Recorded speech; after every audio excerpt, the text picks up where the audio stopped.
ताज्या बातम्यांसाठी पाहत रहा तिचा सागर न्यूज। भाजप सोडा, मुख्यमंत्री व्हा, पंकजा मुंडेंना कुणी दिली ऑफर?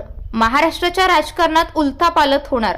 भाजप नेत्या आणि राज्याच्या मंत्री पंकजा मुंडे यांनी रिटायर व्हावंसं वाटतं असं विधान केलं आहे। त्यामुळे एकच खळबळ उडाली। पंकजा मुंडे यांच्या विधानाने राजकीय वर्तुळात पडसाद उमटले।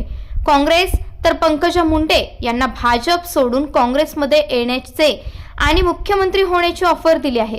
त्यावर पंकजा मुंडे यांची अद्याप प्रतिक्रिया आलेली नाही।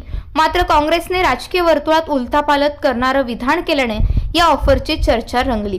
काँग्रेस नेते विजय वडेट्टीवार यांनी मीडियाशी संवाद साधताना पंकजा मुंडे यांना ही थेट ऑफर दिली। ओबीसी नेतृत्वाला बाजूला करण्याचे काम मुंडे साहेब गेल्यानंतर सुरू झाले। पंकजा मुंडे यांना पक्षात न्याय मिळत नाही असे वाटत असेल, त्यामुळे त्या भावना उफाळून येतात।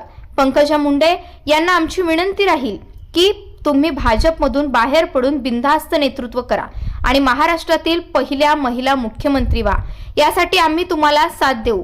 भाजपमधून बाहेर पडा, मैदानात या, आम्ही तुम्हाला काँग्रेसमध्ये घेऊ। पंकजा मुंडे काँग्रेसमध्ये येत असतील तर नेतृत्वाला विचारून नक्की निर्णय घेऊ, असं विधान विजय वडेट्टीवार यांनी केलं। जातीनिहाय जनगणना आजपासून विदर्भातील 11 जिल्ह्यात मंडल यात्रेला सुरुवात होणार आहे। 11 जिल्ह्यात प्रवास करून या यात्रेचा समारोप होणार। ओबीसी जातीनिहाय जनगणना व्हावी ही यात्रेतील प्रमुख मागणी। सोबतच स्वतंत्र ओबीसी मंत्रालय निर्माण करावे अशी सुद्धा मागणी असणार आहे। आमच्या लोकसंख्येनुसार 1000 कोटी महाज्योतीला मिळावे तरच ओबीसीचं कल्याण होईल। ओबीसी 1 लाख पदाचा बॅकलॉग त्वरित भरण्यात यावा। ओबीसी समाजाला लोकसंख्येप्रमाणे बजेटमध्ये तरतूद व्हावी अशी मागणी करण्यात आली आहे, असं वडेट्टीवार म्हणाले। उद्योजकांना देखील खुश करायचं आहे का? शेतकऱ्यांच्या जमिनी जबरदस्तीने घेतल्या जात आहेत, त्यावरही त्यांनी संताप व्यक्त केला। समृद्धीवर आता लोक गाडी चालवायला घाबरतात। या रस्त्याची कशी वाट लागली माहीत नाही। मोठ्या कंत्राटदाराला फायदा मिळवण्यासाठी कोट्यवधीची कामे देऊन शेतकऱ्याचं नुकसान होत आहे। जमिनीचे दर लाखो रुपयात गेले असताना कमी दरात पोलीस लावून गडचिरोली, भंडारा जिल्ह्यात जमीन मोजण्याची बळजबरी सुरू आहे।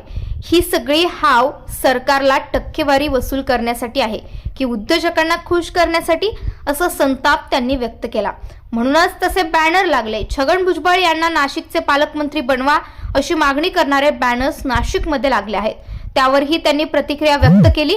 नाशिक येथील कुंभमेळाव्यासाठी सगळे गुजरात, उत्तर प्रदेशातील कंत्राटदार आणले। पहिल्या पाण्यात सगळी कामं वाहून गेली। कोणत्याही अटी शर्ती न देता त्यांनाच कंत्राट मिळतात। त्यांनी 30% मार्जिन काढले आहे। लोक शिव्या घालत आहेत। बोगस कंत्राटदाराकडून लूटमार सुरू असल्याने जनतेचा उद्रेक झाला असेल, म्हणून तसे बॅनर लागले असतील, असा टोला देखील त्यांनी लगावला।